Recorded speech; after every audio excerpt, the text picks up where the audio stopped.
Lois, that was very lovely. You wrote that, didn't you? Yes.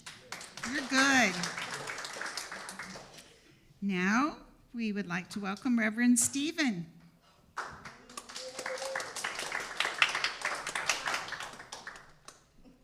Good morning.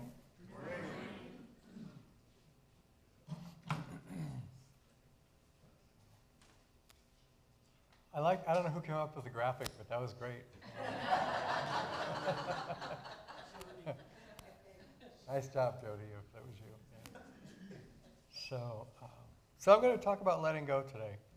And how many of you have ever heard that phrase? Yeah.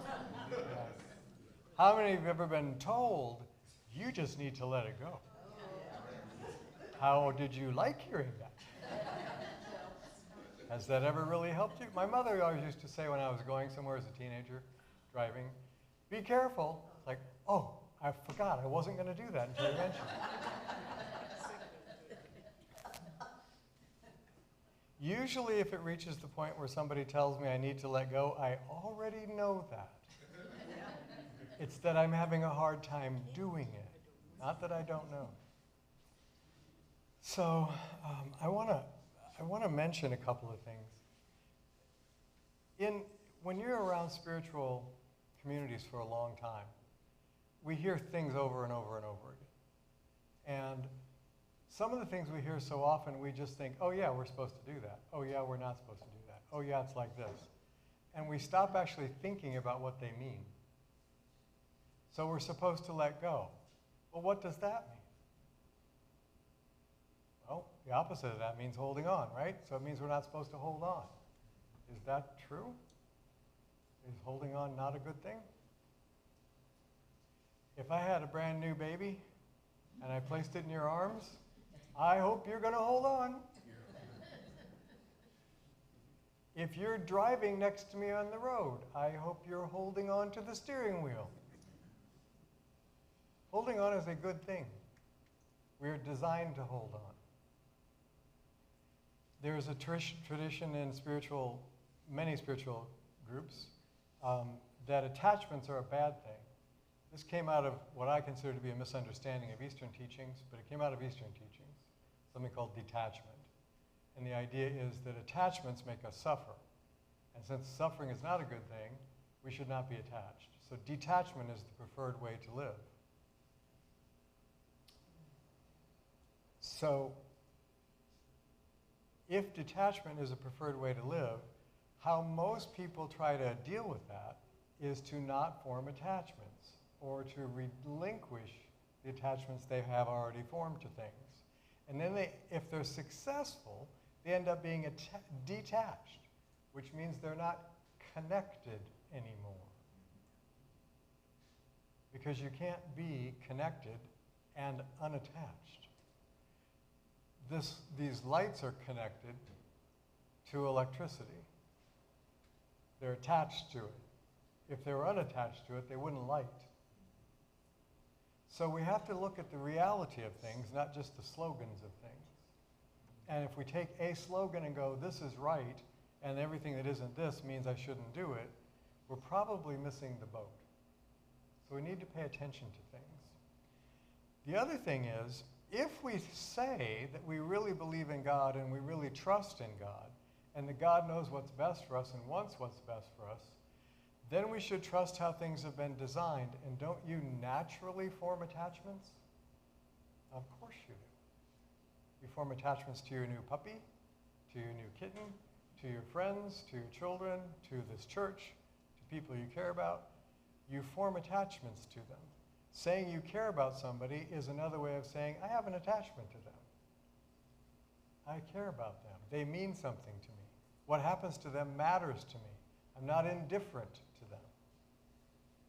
So there are things that are really good about attachments, and we're designed to do it. And there are things really good about holding on. We're designed to do that too. So those aren't really the problem. The problem comes when something has passed, it's done, and therefore no longer possible or present, but we are unwilling to let it go. That's where the letting go problem comes in. Not that you should let go of everything, but when it's no longer possible or present, then you need to let go of it, or then you will suffer.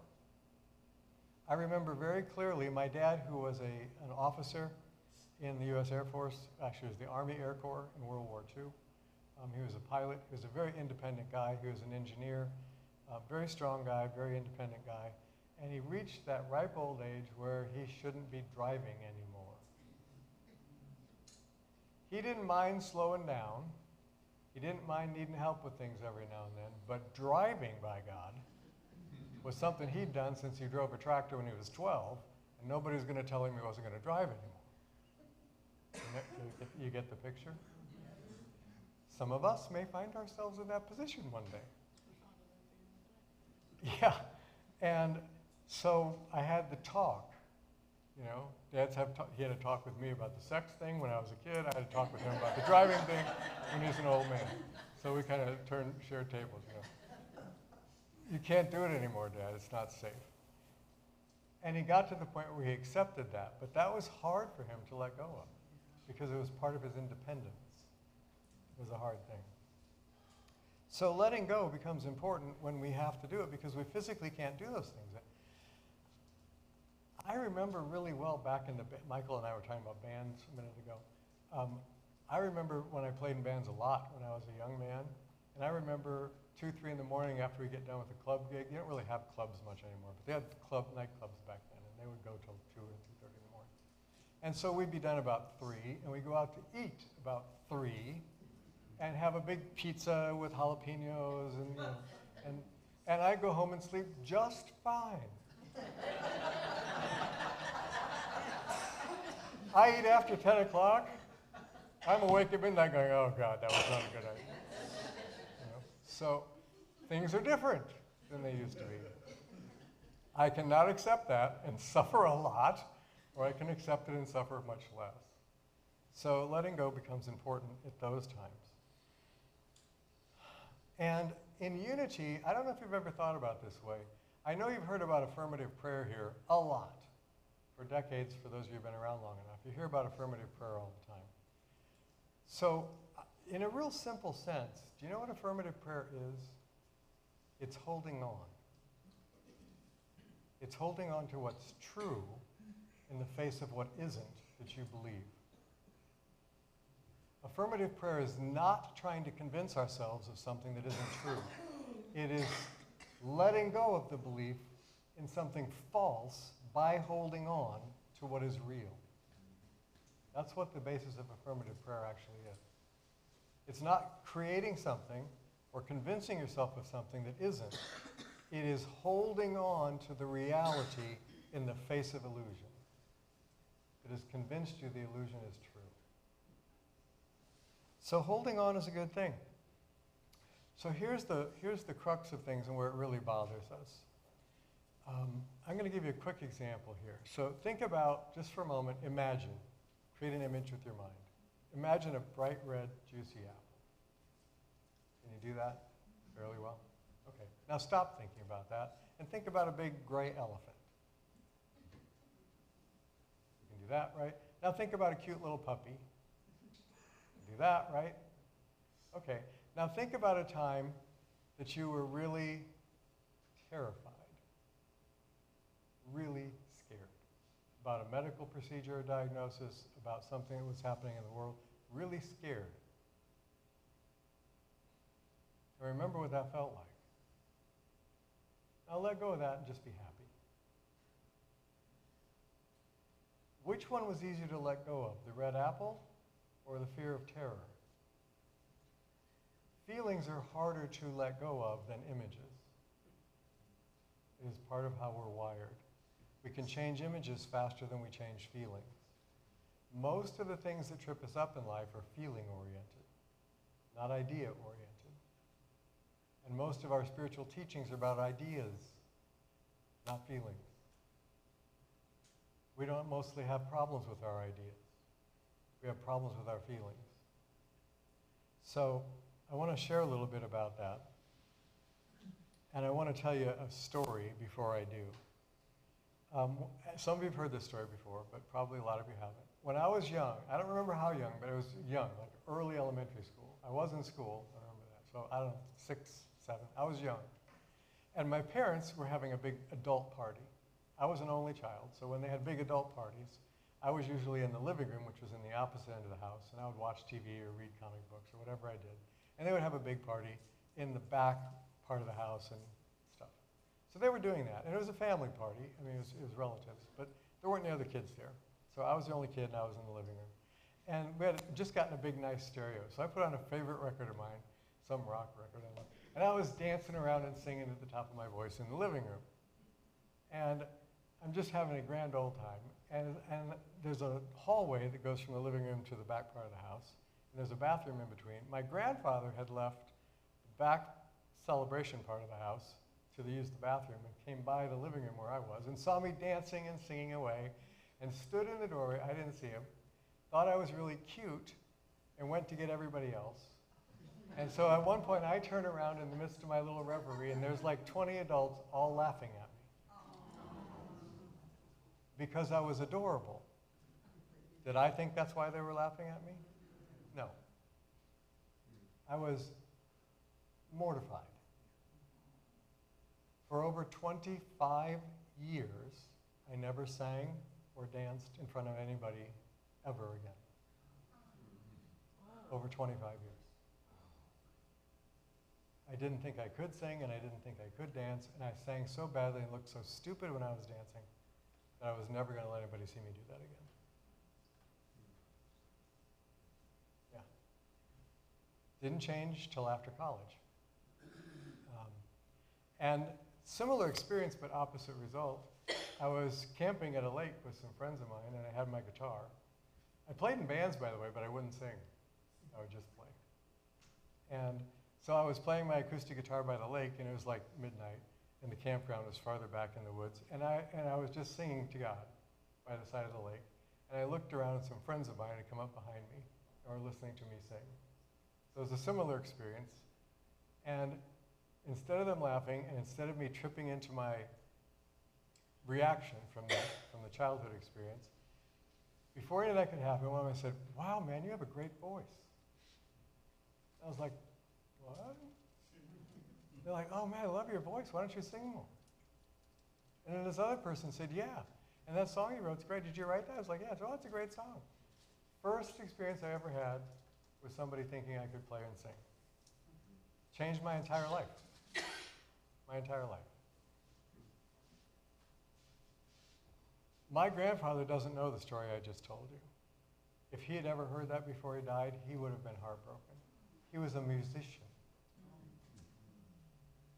and loved that I was learning how to play guitar and bass. That would have killed him to know that happened because of him. Well, it didn't happen because of him, but it happened in his presence. So here's the point. Did that experience prevent me from singing and dancing for the next 25 years? No. No. Did the story I told myself about that experience prevent me? Yes, it did. Did the reality cause it? No. Did my belief about that reality cause it? Yes. And I held that belief for over 2 decades. So here's the point. There are things that have upset you in your past. There are things that are upsetting you in your present. There are people that are telling you things about you that are not true. The media tells you things all the time about you that are not true. They tell you things about people you don't know that are not true, and then you believe those and get upset about them. You don't even know those people. And they don't know you. But we get upset about them because of what somebody told us about them. They're telling you things that aren't true all the time. They're also telling you things that you should and shouldn't be all the time. You should be this, you should be that. You better not be this, you better not be that. And we hear those things and we take that belief in. You know, if somebody says to me, "Stephen, you have a real smoking problem," You really need to give that up, man. That's terrible. I don't smoke. How much do you think that advice bothers me? I don't identify with it. It means nothing. But if they say, you're a lousy father,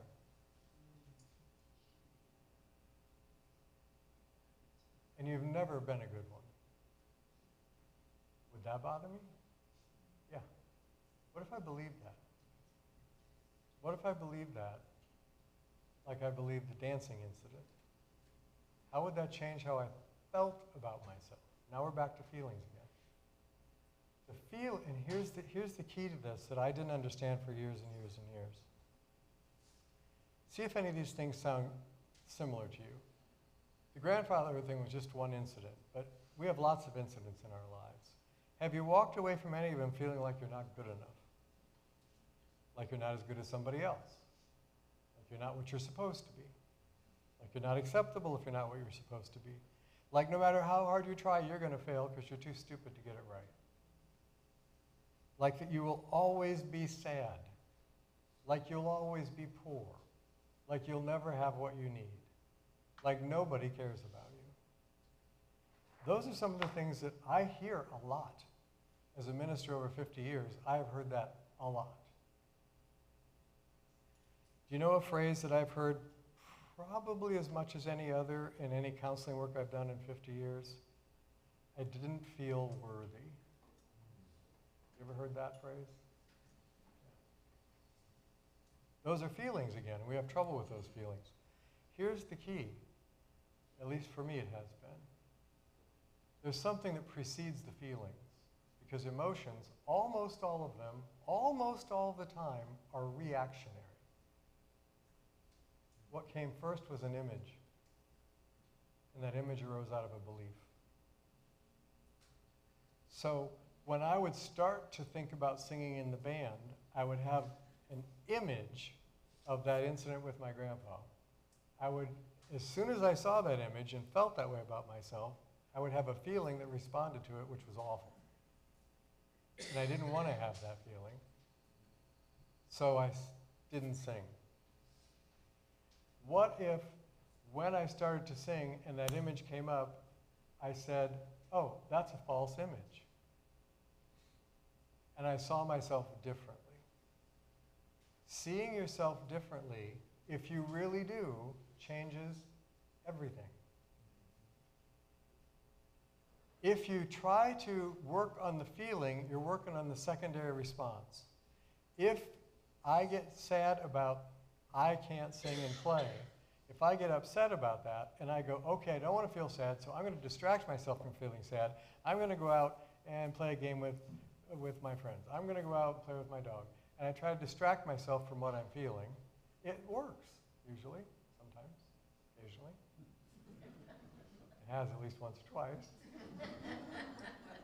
And I feel better because I'm not thinking about what I'm feeling anymore. But the moment something triggers that self-image that I've created, the feeling is right back again. And it will keep coming back until I change the image. When the image changes, I feel differently about myself. I was at a psychological conference many years ago, and they worked a lot on image transformation. There was a woman, and in different parts of the 5-day program, we were partnered up with different people and did certain exercises together. And there was a woman there who, young woman, looked broken. She just looked broken. Very, very low self. I don't think, if you had a self-esteem scale, I don't think she would have registered on it anywhere.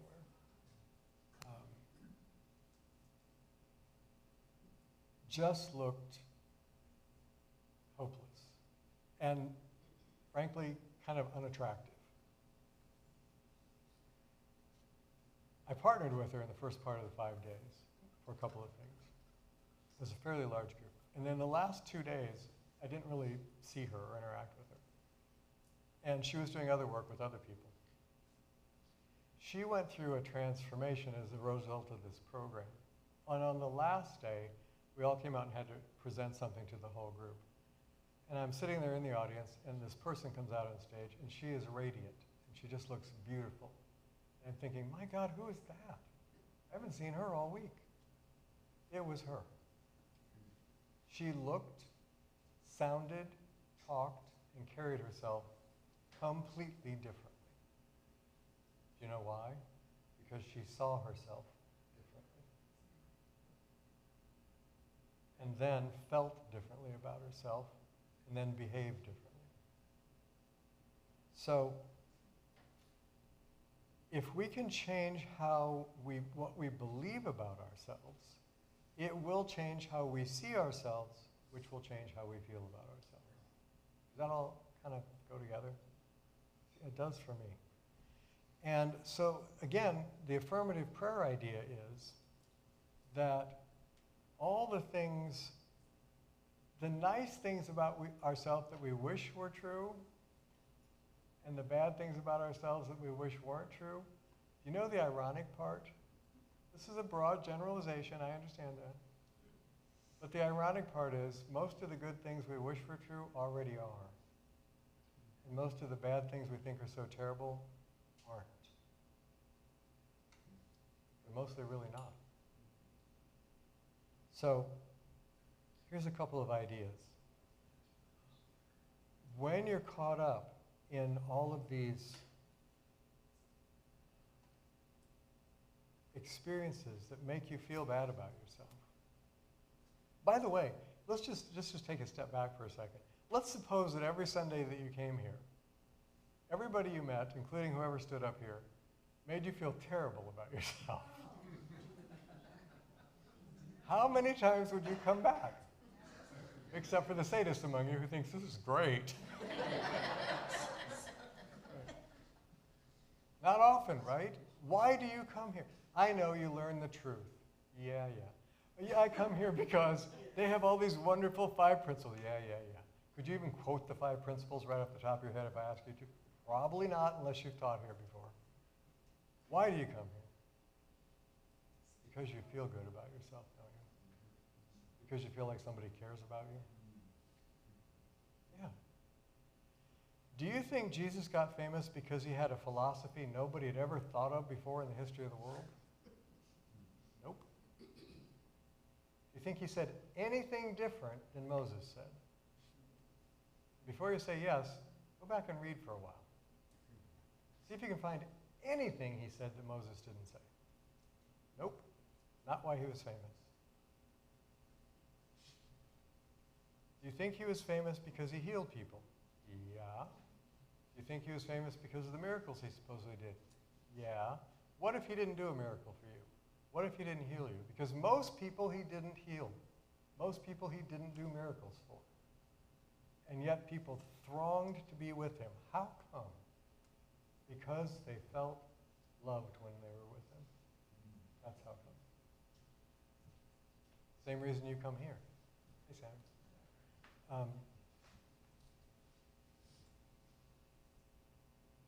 When we feel loved, we have a certain belief about ourselves that we are loved. And that makes us have a certain image of ourselves, that we're okay. And as soon as we have that image, how we feel about ourselves changes. And so, the things from the past, let's say you really screwed up in your past, and you still carry that with you. I was a lousy father. I did something awful. And my children were damaged because of that. Let's say that's really true. That's done.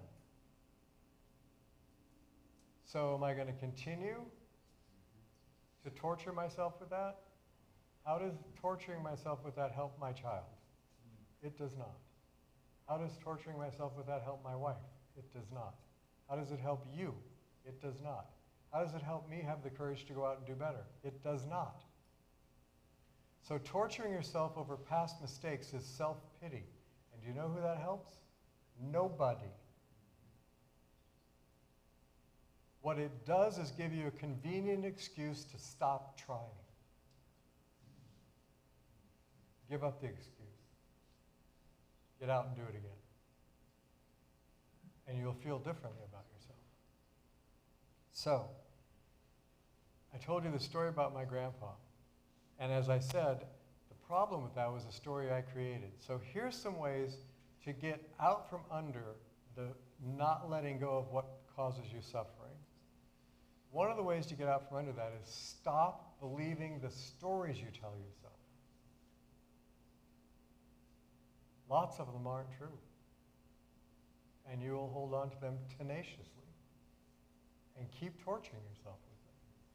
To what end? Why are we doing this? Stop believing all the lies you tell yourself. If you're not sure what's true, talk to somebody who does know. Read any sacred scripture from the world, because they're all talking about the truth. Start paying attention to what's true. Here's another one that's difficult to do, but it's possible to do. Stop focusing on what was or what might be. Do you realize how often we use our imagination to think about and recreate the past with our imagination? You think about how often you use your imagination to imagine the future. Oh my God, if this Iran thing isn't solved, this is what's going to happen. Oh my God, there could be World War III. Oh, if we don't solve the ecology thing. Oh my God. How many times do we use our imagination looking backwards or forwards? And when we look backwards, do we look backwards going, wow, this was so great, and I'm such a good person in life. I've been so blessed, and God's been so good to me, and what a great life. I can't just have to look at it over and over again because I did so well. Or do you look back at all the miserable, rotten things that make you feel terrible over and over again and then replay them? And why do you feel bad? Because you replay the images. And once you see the images, your feelings react to that, and then you feel bad. Stop playing the images. And stop playing the ones of the future that you're scaring yourself with. Start paying attention to what is, not what was or what might be. Whatever condition your body's in right now, whatever condition your family's in right now, or your economy is in right now, or your finances are in right now, or your relationships are in, whatever condition those are actually in right now you're sitting here and nothing bad is happening to you. And you are surrounded by people who are seeking God and trying to love you and themselves. Surrounded. Right now. And you could be paying attention to that if you wanted to. So pay attention to what is, not what was. Pay attention to what's really happening, not what you imagine is happening. Have you ever had just a minor misunderstanding? I'm not talking about a huge thing, just a minor misunderstanding or a minor tiff with somebody. And so now when you see them walking in, you're a little uncomfortable.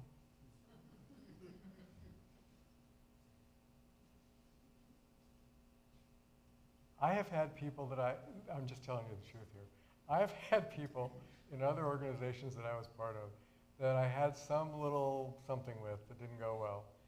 And I have spent days or weeks of every time I see them in an event trying to avoid them, trying to sit in the other part of the room, because it's uncomfortable. And when I finally brought it up to them, I was going, oh, I don't remember that. I've carried this for 4 weeks and you don't even remember it? Now we're having another problem. Right? So.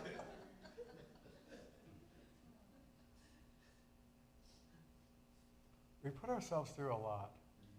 You know, we really do. And part of Unity's teachings and part of all Truth Group teachings is it's a choice. It's a choice. Now, feeling it is not a choice.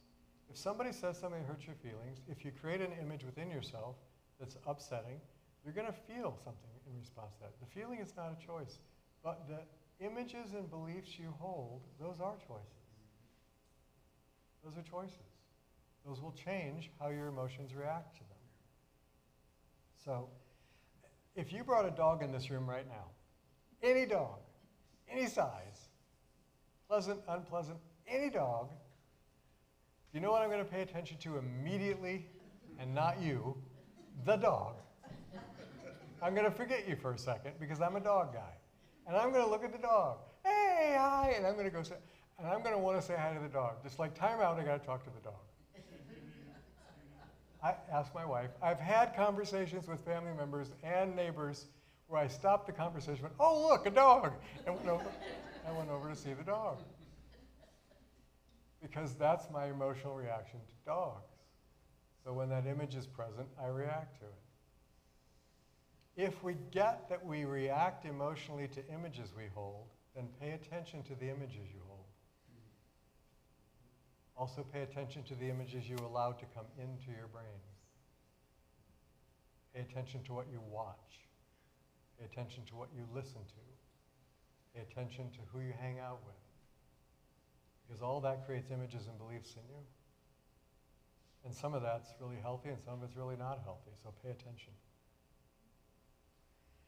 So I'm gonna just pause for a moment here and ask if you would join me in just a little contemplative exercise for our meditation. So here's the exercise. You can do this eyes open or closed. Sometimes it's easier for us with our eyes closed because there's less outer distraction, plus we don't have to worry about people looking at us.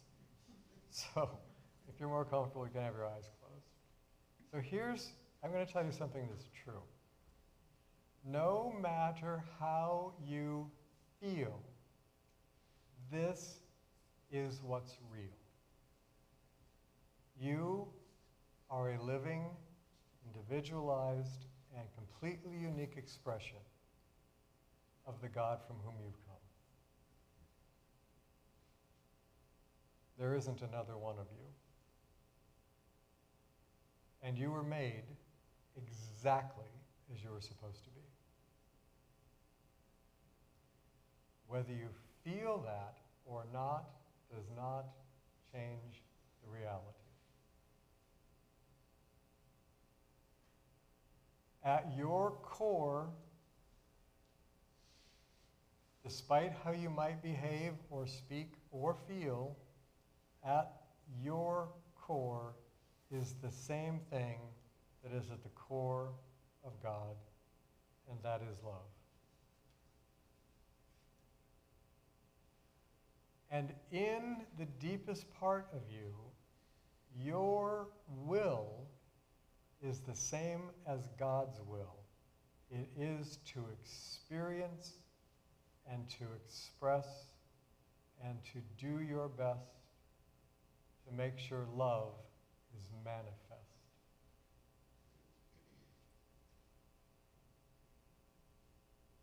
This is also true. You are not free to change the laws of nature just because you don't like them. But despite the laws of nature, you are free to be whoever you choose to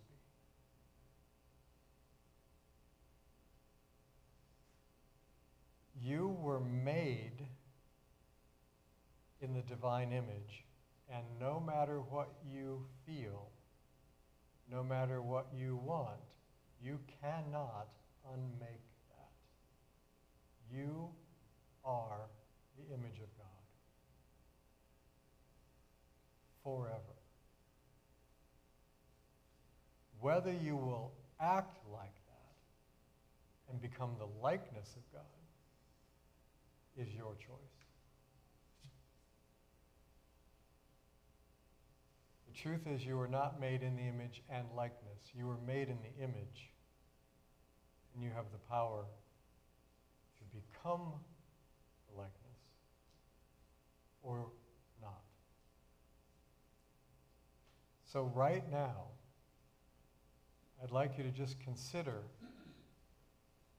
the parts of yourself that you are convinced are not good enough. Whatever those are. Whether you've convinced yourself, or the media has convinced you, or somebody else has convinced you.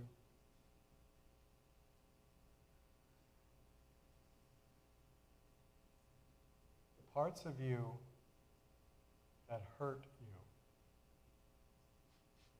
because you believe they're not okay.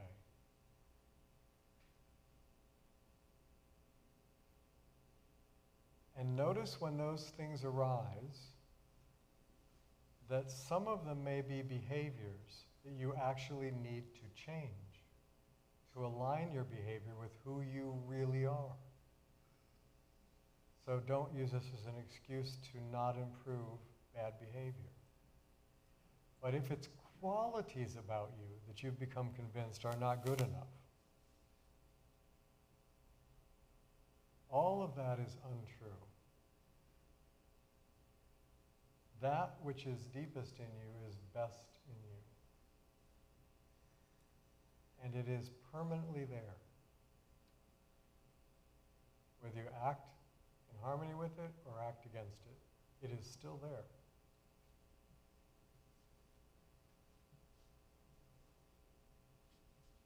God did not say, I love you when you're good. And Jesus did not say, love one another when they treat you the way you want.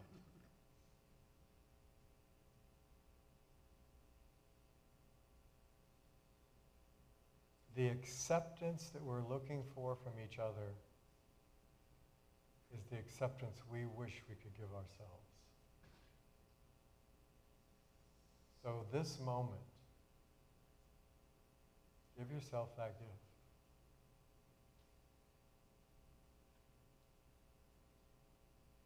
You are free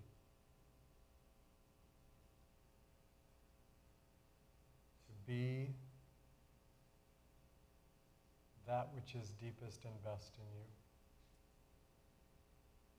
And you are free to be patient with others as they discover that in themselves.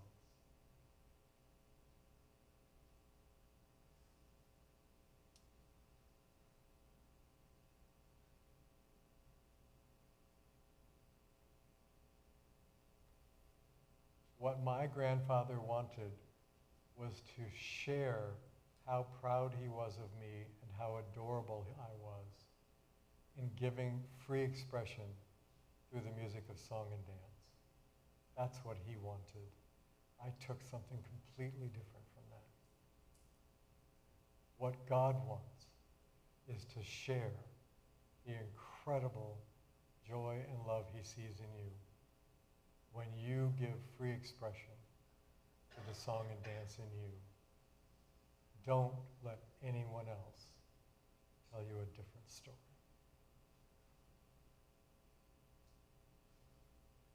We thank you, Lord, for this day of reminder and for this community. And we thank you for your continued divine image that is in all that we do.